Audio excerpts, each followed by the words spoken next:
Retournons à la Nouvelle-Orléans, là où le tueur à la hache frappera près d'un siècle après les faits que je vais vous raconter aujourd'hui, mais ce n'est presque rien comparé à ce que Delphine Lalaurie a pu commettre en son temps.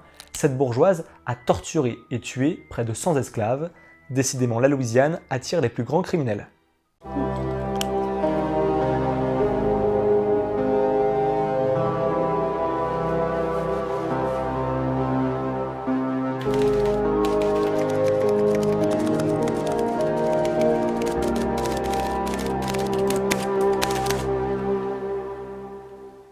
Delphine a eu la chance de naître dans une famille riche, ses parents ont fait fortune grâce au coton, à la canne à sucre et donc grâce à la traite des esclaves. Au fil du temps, c'est devenu une femme influente, une femme de la haute société, et d'ailleurs son cousin est devenu maire de la Nouvelle-Orléans. Après son mariage avec Louis Lalaurie en 1825, le couple a acheté une maison située rue Royale, dans le quartier français de la Nouvelle-Orléans, une maison qui a attiré les plus grandes soirées, les plus grands bals, les plus grands événements mondains. Toute la bourgeoisie de la ville se pressait entre ces murs très luxueux, le gratin se réunissait ici, et Madame Lalaurie était alors une femme très respectée.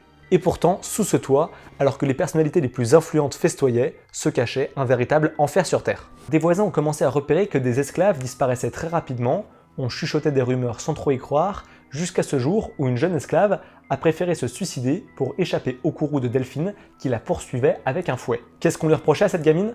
D'avoir trop tiré sur un nœud dans les cheveux de sa maîtresse pendant qu'elle la coiffait. La réputation de Madame Lalaurie a commencé à s'effriter. On ne venait plus à ses soirées, on l'évitait dans la rue, jusqu'au fameux incendie du 10 avril 1834 qui a confirmé tout ce qui pouvait se dire. Alors que la belle demeure prend feu, Delphine interdit formellement à ses voisins de venir l'aider à secourir son personnel ou à récupérer des affaires. C'est en éteignant les flammes que les pompiers vont découvrir l'horreur.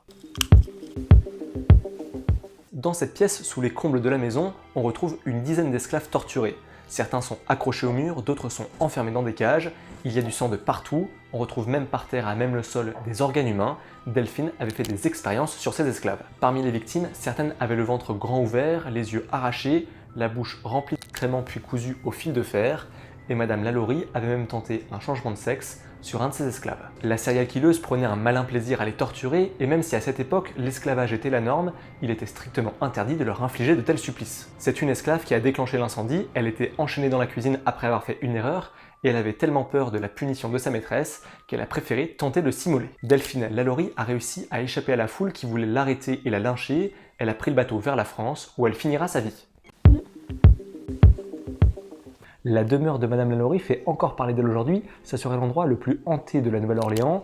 Il faut dire qu'il y a eu tellement d'horreur, tellement de sang versé entre ces murs. Le bâtiment a été racheté quelques mois après le départ de Delphine pour la France, mais son nouveau propriétaire l'a revendu 3 mois après, car il entendait de mystérieux pleurs et gémissements pendant la nuit. Les portes s'ouvrent toutes seules et l'eau coule des robinets et de la douche sans qu'on ait aucune explication. La maison a été tour à tour transformée en pensionnat, en école de danse, en bar ou encore en hôtel, et lors de travaux de rénovation, on est tombé sur une fosse commune où la serial killeuse jetait les corps de ses esclaves après les avoir torturés au grenier, et il y avait à l'intérieur des dizaines de cadavres.